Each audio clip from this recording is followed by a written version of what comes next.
Larian Studios did an unbelievable job creating the world of Faerun. The character designs and 3D models are amazing, the environments are awesome, the level designers, the environment artists, and the lighting people did such an amazing job. And yet we're stuck to a very limited camera that can't really zoom around and take a look at everything. So what would this game be like if we could actually look around and appreciate some of this stuff?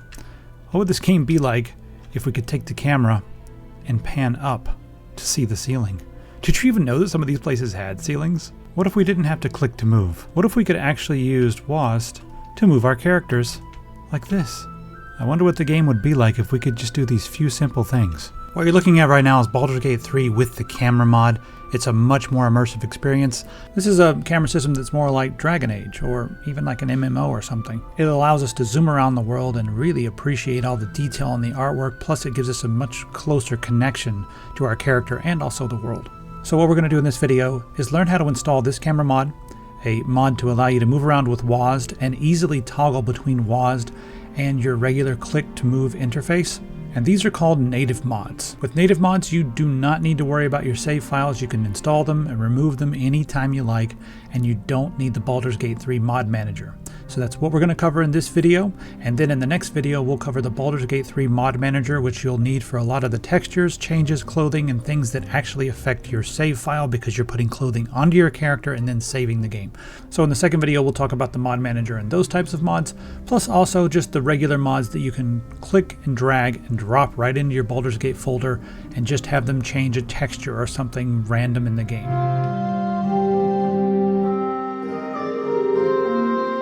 What you'll need first is something called the native mod loader, and this allows you to load up all those DLL files. So just come over here and grab the native mod loader and do manual download. We're always going to do manual download. Make sure you have the ability to read, very important. All right, that one's going to be downloading. I'm going to hit slow download. I'm going to go ahead and download the other DLL files and we'll do it all at the same time. Native camera tweaks, click on files and then do a manual download. There we go, hit the slow download, and then I'm going to get the WASD character movement, click on files and manual download.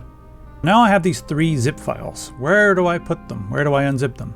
Well, I'm going to grab my Baldur's Gate, and if you're using Steam, you need to just navigate to the folder, but the easiest way to do that is to go to your Steam client, go to Baldur's Gate, click on the cog, click on manage, and then browse local files.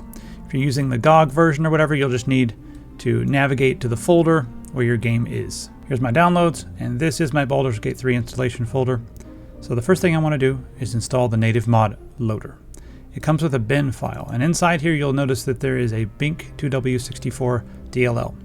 Now there's already a BINC 2W64 DLL in your bin folder, so it's going to overwrite that. But they've included the original in case you ever want to go back to the original. This version allows you to inject other DLLs so that we can have that camera mod and such. So you just take the bin folder and drop it right in there. There we go, hit yes.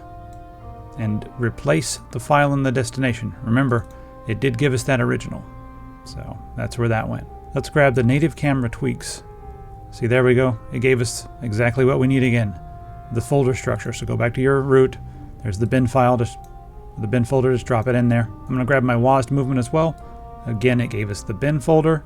So just drop that in there and let it overwrite things. Now, once we go in here, you'll notice there's a new folder because inside here, there's a native mods folder, and that is what we need for these mods. It's just a folder called native mods.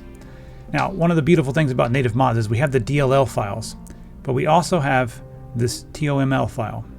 Those can be edited to change the different settings.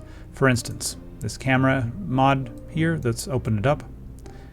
Now, it works very well just as is. So you don't need to mess with this. If this is too nerdy for you, if you looked at this and were like, that's a lot of words, I want to watch actors read these words to me, well then go play the game. The voice acting is great.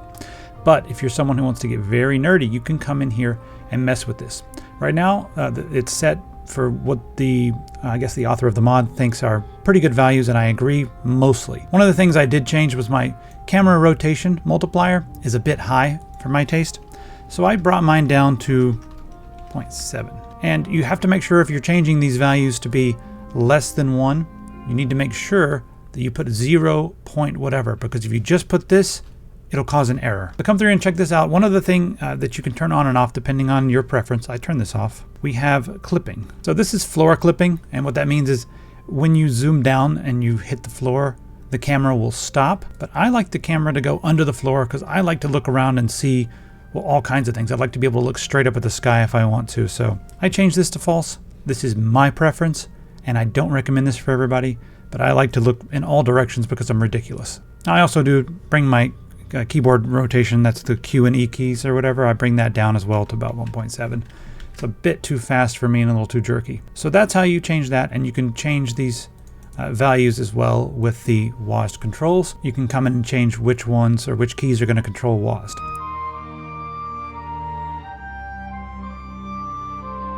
The last thing we need to do is remove that giant bar from the bottom because that gets in the way when you're playing in third person. So we're going to install a mod from Aether. Aether makes a lot of awesome mods, so thanks very much for this one. In order to install this, all we have to do is drop the file into our folder. This doesn't really require anything. Now there's a few different options. If you want to remove everything and have everything contextual, they'll come up when you need them or when you hover over them. You can just install the immersive UI. I like this one, but for new players it might be a bit much to remove everything, and sometimes you want your portraits on the side and your mini map to have all the features and everything. So there's a few different granular versions down here. If you want just a contextual action bar, you can get that. So that's what we're going to go for the sake of this video, just removing this bottom action bar. It'll show up whenever you hover your mouse over it or whenever you're in combat.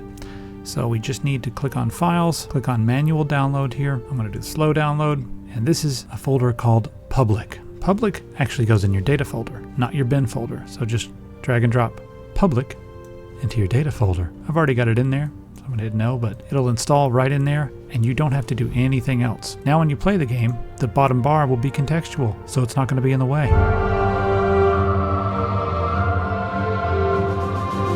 In order to control the game with WASD, you just simply move around, hold on the middle mouse button to rotate your camera up and down, left and right, or you can also use the Q and E keys to rotate the camera. Now I remember I disabled the floor clipping because I like to be able to look straight up their nostrils. It's very important to me to be able to see, you know, if they've got good nostril hygiene. But no, I like it for a lot of different other reasons. Like sometimes if I want to look at the wall, I can come over here. I've detached my camera and look straight up at some of these wall textures. Maybe it's because I like to make games and I like to see what they're doing with things. But yeah, it's a beautiful thing. This camera mod is beautiful, beautiful. Scroll in and out. It's awesome. Now, I want to note that pressing the caps lock key, I always want to say cap locks, but you know, that's not how you say it, allows you to switch. And I can switch over to Lazelle. There we go. She can move around. It's kind of immersive to like run around like this and hold on control and I can attack. Look at that. It's almost like I can swing in first person or third person and attack things. It's a beautiful thing to play the game this way. Totally different. I want to show you something about combat because that's something that's a little bit different with this camera mod, but not that different. See if I can find something to fight quickly. If you want to just walk, press the insert key. You can change these options as well by going in and editing that TOML file I was showing you earlier. Alright, so there we go. Let's press insert again and then we can run. If you want to just automatically run forward, press Shift W and you can just automatically run forward. Alright, let's go up here and see if there's anything to fight. I want to show you something that's important about combat. Yeah, these guys. Note that it has a weird zoom thing that happens when you're using a projectile weapon. I'll show you and then we'll talk about it. Click, zooms out, fires, zooms back in. I found that was really annoying at first. It zooms out to make sure you can see what you're shooting and what's going on. And it's kind of jarring, especially if you're like all the way zoomed in and you click, it pulls out, shoots, and then pulls back in. So what I recommend doing is just getting used to that and knowing that whenever you click, you shouldn't be fighting it. Don't fight. Just let it zoom out, let it zoom back in, because a lot of times it would zoom out and I would immediately start to try to zoom back in like, what is it doing?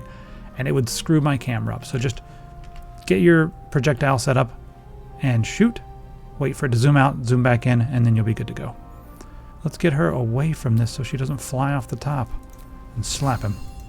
You like some of that? Yeah. Whose turn is it now? Oh, it's the Eagles. They're going to blow Lazelle right off the roof. Oh, reinforcements already. These two can handle it. Good, good. All right. Lazelle, let's just go straight for it. Oh, jeez, she's brutal. It's already over. Fighters are OP in 5th ed. It's so silly. Like, look at this. This is one turn. Oh god, and she could heal. Oh god, this is ridiculous. So as you can see, well, we made short work of these. Oops. Don't even need anybody else. These two beasts right here. Zoom in, there we go. Alright, let's walk a bit. There we go. Isn't this cool? It's freaking cool. So yeah, that's it. And the other thing that's really cool about this is you can also set a hotkey in the actual game to hide your UI. And I would recommend doing that as well. Coming over here, where's the hide UI, interact? There we go. Alright, so I use my thumb button on my mouse right here to hide the UI. Works beautifully. So that's kind of how I like to play. I keep the bottom hotbar, you know, make it disappear, whatever I want it to disappear.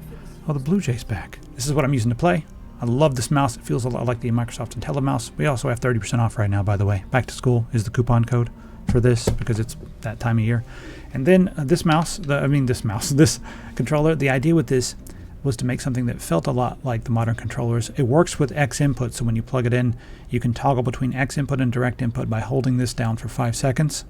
And it feels a lot like a lot of the modern controllers. Mostly looks kind of like a PlayStation controller, but I like the analog sticks better than the Xbox or the PlayStation, and it's about half the price. Just doesn't have a gyro on the inside. That's where we save the little money there. So if you need a gyro, then, you know, PS4 or whatever. But I played most of my games with this whenever I'm, you know, where it's not a mouse and keyboard game. Obviously, I played this with the mouse and keyboard. And here's our keyboard. There you go. It's water resistant. Very quiet. Listen.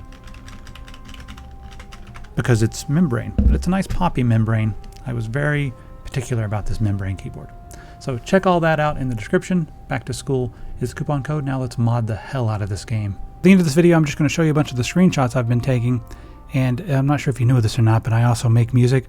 So here's a little music I scored to accompany the screenshots.